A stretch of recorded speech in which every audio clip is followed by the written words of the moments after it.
आप सबका फिर से स्वागत है मेरे जॉलीवुड चैनल पे, जहां मैं जॉली रिपोर्टर आप सबके लिए ढेर सारी खबरें, न्यूज, अपडेट्स जो भी कहो लेके आता रहता हूँ और आप सभी को अपडेट करता रहता हूँ। तो मेरे पिछले वीडियो के तोड़-फोड़ रिस्पांस के बाद इसी मोटिवेशन को लेके मैं आप सभी के लिए पिछले हफ्ते की कुछ ढेर सारी न्यूज लेके आया हूँ। वैसे मैं वीडियो तो कल ही डालने वाला था, पर आप सभी को पता ही है कि मैं बहुत ही बिजी आदमी हूँ। तो हम सबसे पहले सारी मार्वल की खबरों को निपटा लेंगे, फिर बढ़ेंगे अगली खबरों की तरफ। तो ऐसा सुनने में आ रहा है कि वर्ल्ड वॉर हल्क मूवी अपने डेवलपमेंट्स में चल रही है, और जैसे कि आपको पता है कि हल्क का कनेक्शन आने वाली captain America brave new world movie से होगा ही, लेकिन शायद हमें हल्क थंडरबोल्ट्स मूवी में भी दिख सकता है। अब वो कैमियो होगा या कुछ कनेक्शन दिखाया जाएगा ये तो अभी पता नहीं, जब कुछ आएगा तो पता चल जाएगा, मतलब मैं ही बता दूंगा। तो ऐसे धीरे धीरे करके मार्वल वाले वर्ल्ड वॉर हल्क मूवी को एस्टेब्लिश करना शुरू कर दिए हैं। लेकिन ये बात तो कंफर्म है कि मार्वल वाले इस मूवी में काफी इंटरेस्टेड है, क्योंकि मार्वल वालों ने इस मूवी को डायरेक्ट करने के लिए हॉलीवुड के काफी अच्छे डायरेक्टर्स के साथ मीटिंग करी है, जिनमें सबसे ऊपरा नाम आ रहा है जॉर्ज मिलर का। जी हाँ, तो ऐसे काफी हाई चांसेस लग रहे हैं कि George Miller world war Hulk movie को डायरेक्ट करेंगे। और वैसे जॉर्ज मिलर ने अपनी पिछली फिल्म फ्यूरोसा में क्रिस हेम्सवर्थ को डायरेक्ट किया था, और उन्होंने क्रिस के बारे में कुछ ये कहा था कि क्रिस एक बहुत ही वंडरफुल एक्टर है, मैं क्रिस के साथ कौन से भी प्रोजेक्ट पर काम करना जरूर पसंद करूंगा।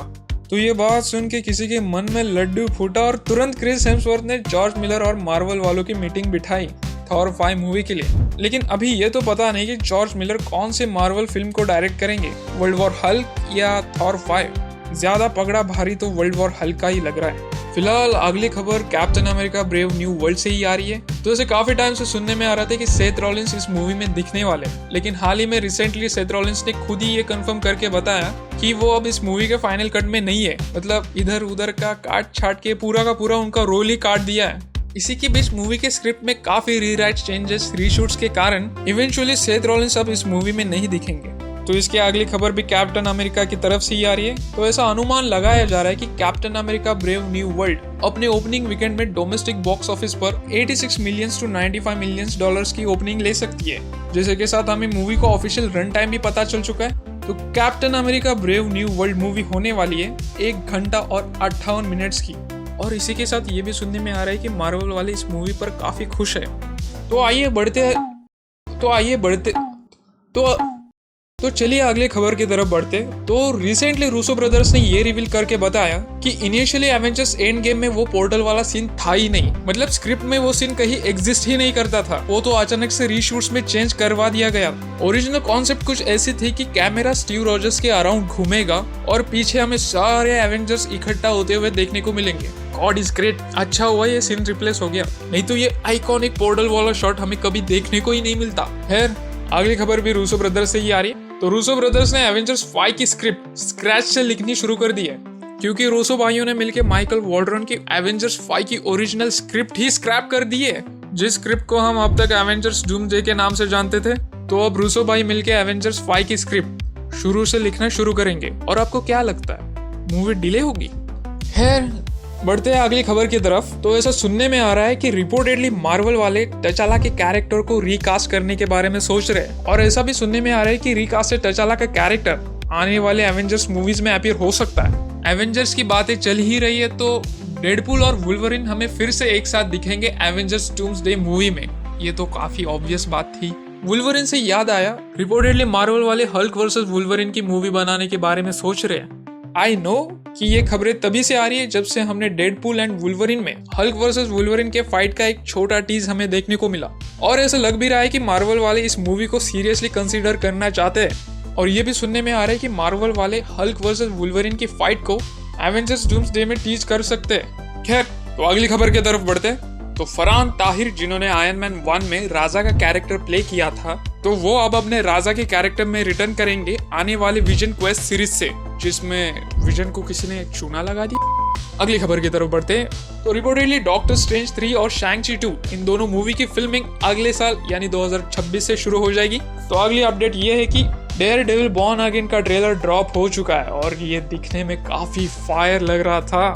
इसी के साथ चार्ली कॉक्स ने यह भी कंफर्म करके बताया है कि डेयरडेविल बॉर्न अगेन सीजन 2 की फिल्मिंग डेयरडेविल बॉर्न अगेन के प्रीमियर होने से पहले ही स्टार्ट हो जाएगी। तो अब डेयरडेविल बॉर्न अगेन का सीजन 1 आएगा बाकी कंट्रीज में 4 मार्च 2025 को, और इंडिया में आएगा 5 मार्च 2025 को डिज्नी प्लस हॉटस्टार पे। तो इसी के साथ हमने मार्वल की सारी खबरों को निपटा लिया है। तो चलिए बढ़ते हैं दूसरे खबरों की तरफ। तो डीसी की तरफ से नई आने वाली film Supergirl woman of tomorrow की फिल्मिंग इसी मंडे से स्टार्ट हो चुकी है, जिसमें हमें मिली अल्कॉक सुपरगर्ल के कैरेक्टर में दिखेगी और रिसेंटली डेविड क्रमहोल्स एंड इमिली बीचेम को कास्ट किया गया है एज सुपरगर्ल के माता पिता। और आगे मैथियस शॉनर्स हमें इस मूवी में क्रेम के कैरेक्टर में दिखेंगे, जो मोस्ट प्रोबेबली इस मूवी का विलन होगा। और अब तक तो ये बात सभी को पता चल ही चुकी होगी कि जेसन मोमोआ दिखने वाले एज लोबो। तो सुपरगर्ल वुमन ऑफ टुमारो आने वाली है अगले साल यानी 26 जून 2026 को। लेकिन रिपोर्ट्स के हिसाब से इसी साल आने वाले सुपरमैन में सुपरगर्ल अपीयर हो सकती है। ठीक है, अगली खबर की तरफ बढ़ते हैं। तो एंडी मुशेटी ने एक्सप्लेन किया कि द फ्लैश मूवी क्यों फेल हो गई। एकदम सिंपल सरल भाषा में बोला जाए तो एंडी मुशेटी कहते हैं कि फ्लैश मूवी फेल होने का एक बड़ा कारण ये है कि मूवी सभी लोगों को पसंद नहीं आई। अगर वार्नर वालों ने मूवी पे इतना पैसा लगाया है तो वो ये चाहते हैं कि सभी लोगों को मूवी पसंद आए, सभी लोग इस मूवी को थिएटर्स में जाके देखें, चाहे तुम्हारी वो दादी भी क्यों ना हो। पर मुझे ये पता चला कि बहुत से लोगों को, खासकर औरतों को, फ्लैश कैरेक्टर पसंद नहीं आया। वो फ्लैश के कैरेक्टर के साथ जुड़ ही नहीं पाए। बस ठीक है एक्सेप्ट कर लो अभी। खैर, अगली खबर की तरफ बढ़ते हैं। तो 2019 में डीसी की तरफ से आई हुई सीरीज स्वैम्प थिंग अब इसकी मूवी बनने वाली है। तो डीसी वालों ने इस मूवी की स्टोरी लिखने के लिए और डायरेक्शन करने के लिए जेम्स मैनगोल्ड को हायर किया है। तो जेम्स मैनगोल्ड ये कहते हैं कि स्वैम्प थिंग ये मूवी एक सिंपल गॉथिक हॉरर मूवी होने वाली है। पर श्योरली मुझे पता है कि डीसी वाले इस स्वैम्प थिंग मूवी को भी किसी फ्रेंचाइज में कन्वर्ट कर ही लेंगे, पर स्टिल मैं इस मूवी को एकदम simple clean Gothic horror movie की तरह ही देखता हूँ। तो पेंगुइन सीरीज किसने देखी? अगर नहीं देखी तो मैं रिकमेंड करूंगा जाके देखो। पिछले साल आई हुई पेंगुइन सीरीज जिसे ऑडियंस और क्रिटिक्स से काफी प्यार मिला और जिसके मेन लीड एक्टर जिन्होंने पेंगुइन का किरदार निभाया, कॉलिन फैरेल, इन्हें हाल ही में इस सीरीज के लिए गोल्डन ग्लोब अवार्ड मिल चुका है for best performance by an actor in a mini series. तो अब इसका सीजन 2 कब आ रहा है? तो हाल ही में मैट रिव्यूज ने MTV न्यूज के इंटरव्यू में रिवील करके बताया कि पेंगुइन का सीजन 2 तब तक नहीं आएगा जब तक बैटमैन 2 मूवी रिलीज नहीं होगी। ठीक है यार, मिलते हैं 2027-28 में। खैर, तो अगली बड़ी एक इंटरेस्टिंग न्यूज है। तो किसी स्कैमर ने ब्रैड पिट बन के एक फ्रेंच वुमन के साथ 80 लाख का स्कैम कर दिया।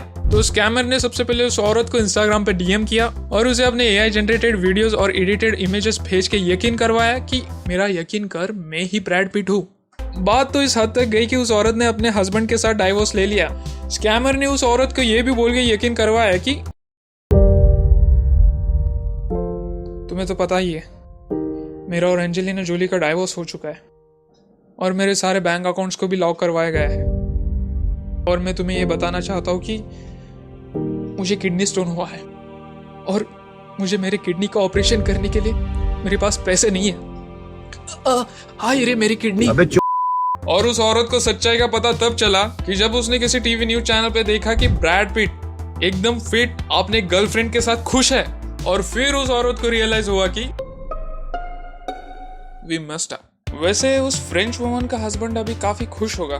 तो इसी इंसिडेंट पे ब्रैड पिट ने भी अपना रिएक्शन दिया। उन्होंने कहा कि मुझे ये बात सुन के काफी बुरा लगा कि ऐसे धोखेबाज लोग फैंस और सेलिब्रिटीज के बीच के मजबूत रिश्ते का ऐसा बुरा फायदा उठाते हैं। तो हमें अब इस बात से ये सीख मिलती है कि जो कि बहुत लोग काफी टाइम से ये सिर फोड़ फोड़ के बता रहे कि ऐसे अनजान ऑनलाइन मैसेजेस का रिप्लाई ना करें, खास करके उन सेलिब्रिटीज के मैसेजेस का जो कि सोशल मीडिया पे मौजूद ही नहीं है।